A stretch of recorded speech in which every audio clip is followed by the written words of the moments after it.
को साथ लेकर पृथ्वी पर चल दिए। भ्रमण करते हुए तीनों जब एक गांव में पहुंचे, उसी दिन चैत्र शुक्ल तृतीया थी।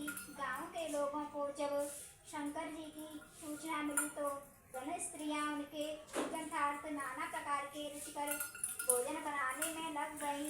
इसी कारण से उन कुलवंती स्त्रियों को काफी देर हो गई।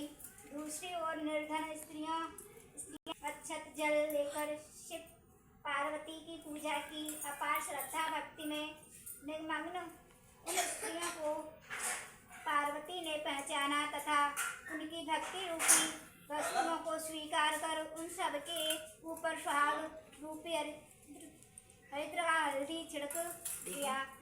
इस प्रकार मातेश्वरी गौरी से आशीर्वाद तथा मंगल कामनाएं प्राप्त कर वे औरतें अपने अपने घर चली गईं। तत्पश्चात कुलवंती स्त्रियां 16 श्रृंगार 56 प्रकार के भोजन सोने की थाल में सजाकर आईं। तब भगवान शंकर ने शंका व्यक्त करते हुए कहा, पार्वती जी, तुमने तमाम सुहाग प्रसाद तो साधारण स्त्रियों में बांट दिया, तब इन सब को क्या दोगी? पार्वती जी ने कहा, आपको इनकी चिंता छोड़ दें। उन्हें ऊपरी पदार्थ से निर्मित रस दिया है, इसलिए उनका सुहाग धोती से रहेगा। परंतु इन लोगों का मैं अपनी उंगली चीर कर रक्त सुहाग रस दूंगी, जो यह मेरे समान ही सौभाग्यशालिनी बन जाएंगी। जब कुलीन स्त्रियां शिव पार्वती का पूजन कर चुकी तो देवी पार्वती ने अपनी उंगली चीर कर उनके रक्त को उनके ऊपर छिड़क दिया और कहा, तुम सब वस्त्रावरणों का त्याग कर माया मोह से रहित हो तथा तन मन धन से पति की सेवा करना, तुम्हें अखंड सौभाग्य की प्राप्ति होगी। भवानी का यह आशीर्वाद वचन सुनकर तथा प्रणाम करके कुलीन स्त्रियां भी अपने अपने घर लौट आईं तथा पतिपरायण बन गईं। छिड़का खून जिनके ऊपर जैसा पड़ा था उसने वैसा ही सौभाग्य प्राप्त किया। इसके पश्चात पार्वती जी ने पति की आज्ञा से नदी में जाकर स्नान किया, बालू का महादेव बनाकर पूजन किया, भोग लगाया तथा प्रदक्षिणा करके 2 कणों का प्रसाद खाकर पार्वती ने मस्तक का टीका लगाया। उसी समय उस पार्थिव लिंग से शिवजी प्रकट हुए तथा पार्वती को वरदान दिया, आज के दिन जो स्त्री मेरा पूजन तथा तुम्हारा व्रत करेगी, उनके पति चिरंजीवी रहेंगे तथा अंत में उन्हें मोक्ष मिलेगा। भगवान शिव यह वरदान देकर अंतर्ध्यान हो गए। तत्पश्चात पार्वती जी ने नदी तट के से चलकर उस स्थान पर आई जहाँ पर पतिदेव तथा ऋषि नारद को छोड़कर गई थी।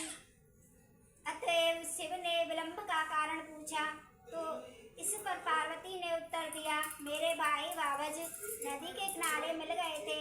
उन्होंने मुझसे दूध भात खाने तथा टहलने का आग्रह किया, इसी कारण से नाथ मुझे आने में देर लग गई।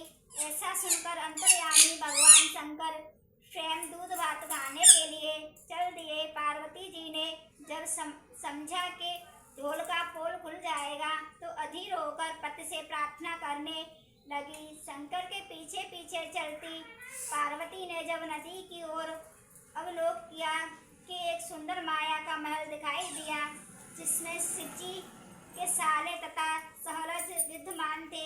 ये लोग जब वहां पहुंचे तो उन लोगों ने स्वागत सत्कार किया। 2 दिन तक तीनों ने उनका अतिथि ग्रहण किया। तीसरे दिन सुबह भगवान शिव ने पार्वती के चलने के आग्रह को ठुकरा दिया। इससे देवी काफी कुपित हुई तथा अकेली ही चल पड़ी। मजबूर होकर महादेव को उनका अनुसरण करना पड़ा। नारद जी भी साथ में थे। तीनों व्यक्ति चलते चलते काफी दूर निकल आए। सायंकाल होने पर शिवजी ने बहाना किया कि मैं तो तुम्हारे मायके में अपनी माला ही भूल आया। इस पर पार्वती माला लाने को तैयार हुई, किंतु शिवजी की आज्ञा से न जा सकी। नारद जी वहां गए। जाकर देखते हैं कि न कहीं मेल का नामो निशान है, न कहीं माला, वरन घोर अंधकार में निशंक हिंसक पशु विचरण कर रहे हैं। इस अंधकार पूर्ण डरावने वातावरण को देख नारद बहुत आश्चर्यचकित हुए। तत्क्षण अचानक बिजली के चमकने से वृक्ष पर टंगी माला दिखाई दी, लेकिन महामुनि भयातुर अवस्था में शीघ्र ही शिव के पास आए, अपनी विपत्ति का वर्णन कर सुनाया। इस प्रसंग को सुनकर हंसते हुए शिव ने नारद से उसका आदि मूल कारण बताया। हे मुने, आपने जो कुछ भी दृश्य देखा वह पार्वती की अनोखी माया का प्रतिफल है। वे अपने पार्थिव पूजन की बात को आपसे गुप्त रखना चाहती थी, इसलिए उन्होंने झूठा बहाना बनाया था। फिर उसे सत्य करने के लिए उन्होंने अपने पतिव्रत धर्म की शक्ति से झूठे महल की रचना की, परंतु सच्चाई के लिए मैंने माला लाने के लिए तुम्हें दोबारा उस स्थान पर भेजा था। ऐसा जानकर महर्षि नारद ने माता पार्वती के पतिव्रत प्रभाव से उत्पन्न घटना की मुक्त कंठ से प्रशंसा की। जहाँ तक उनके द्वारा पूजन की बात को छुपाने का सवाल है, वह भी उचित ही जान पड़ता है, क्योंकि पूजा छिपकर ही करनी चाहिए।